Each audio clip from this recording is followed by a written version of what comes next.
Eh, chef bulat? Ya. Shopping lagi ke? Mestilah.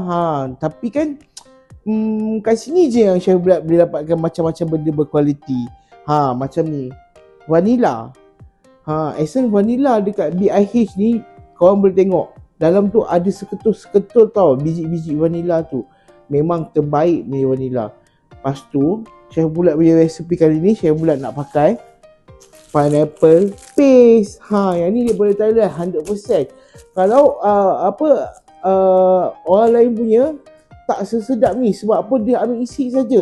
Core tengah tu dia tak ambil pun.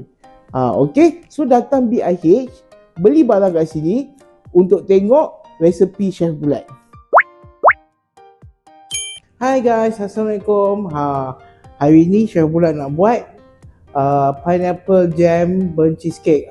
Yang macam tadi, yang chef bulat shopping tadi, chef bulat akan pakai pineapple jam kita untuk buat kita punya burnt cheesecake. Okey, bahan-bahan dia semua ada kat sini, nanti resepi ada kat bawah. Okey, kita boleh start lah. Mula-mula kita akan lembutkan cream cheese kita dululah. Macam biasalah. Okay.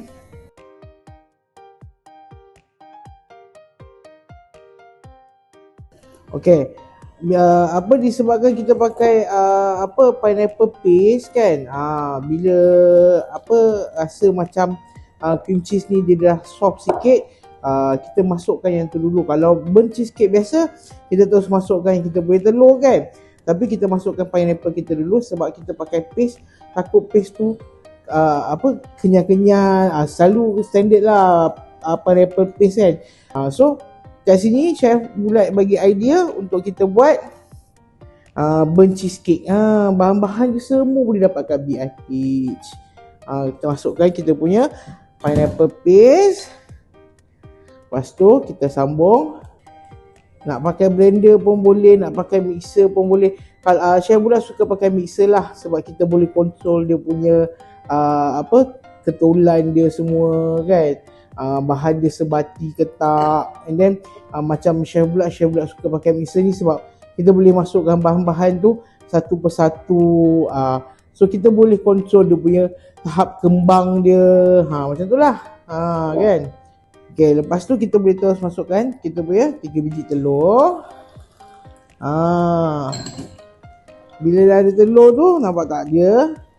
Bantulah mixer kita lagi laju lah.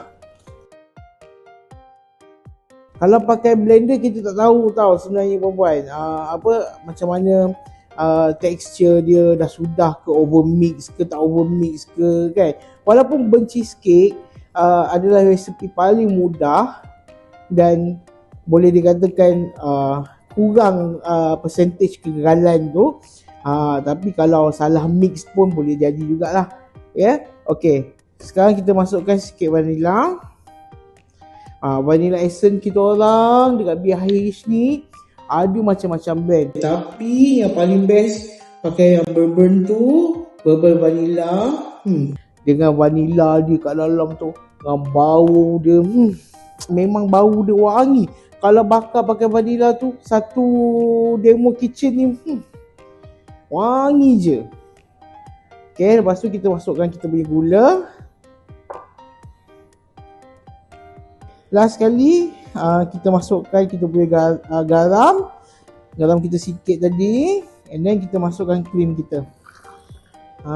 Bila masukkan krim ni, barulah tekstur tu jadi cair dan senang untuk kita tuang kat dalam mold kita.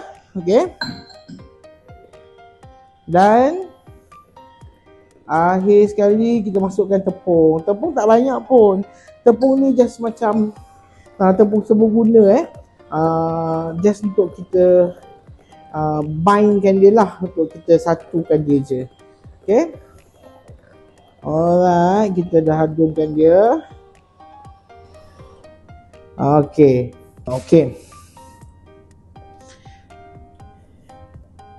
Alright. Okay, sekarang kat sini chef bulat dah sediakan lah mold pembakar yang dah lapik dengan kertas lah. Okay, lapik dengan kertas ni pun, kertas ni komok-komok macam ni pun tak apa. Sebab apa? Sebab kita tak nak dia, sebab burnt cheesecake ni memang naluri dia. sebab dia tak ada base. So kita just bahagikan je 6. Okay.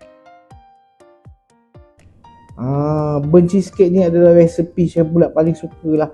Okay. Lepas tu kita bakar suhu tinggi 205 30 ke 45 minit. Kita memang tak payah usik-usik, tak payah risau-risau sebab nama dia pun burnt cheesecake. So basically dia akan burn lah. Okay. Dia macam chef bulat pakai paste kan. Kalau tak nak mixkan kat dalam adunan, nak letak paste sikit-sikit on top pun boleh. Tapi bila potong ataupun makan, nanti ada separuh tak dapat. Nenas tu dan separuh lagi dapat. Tak best. So chef bulat suka dia gaul sekali lah. Okay, so kita akan bakar. Nanti kita tengok macam mana keadaan cheesecake ni.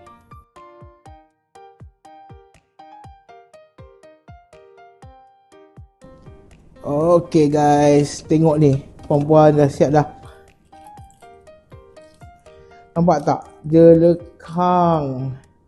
Ni burnt cheesecake ya. Okay, cuba kita rasa satu.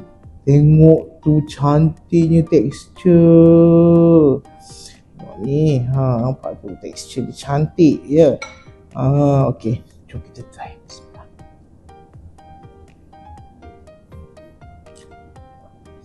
Rasa pineapple tu cukup, tak manis. Pineapple tu menyelah kat dalam burnt cheesecake ni. So taklah orang kata apa, boring makan burnt cheesecake. So jangan lupa follow, like, komen BIH. Tunggu apa Chef Bulat dan BIH akan buat minggu depan.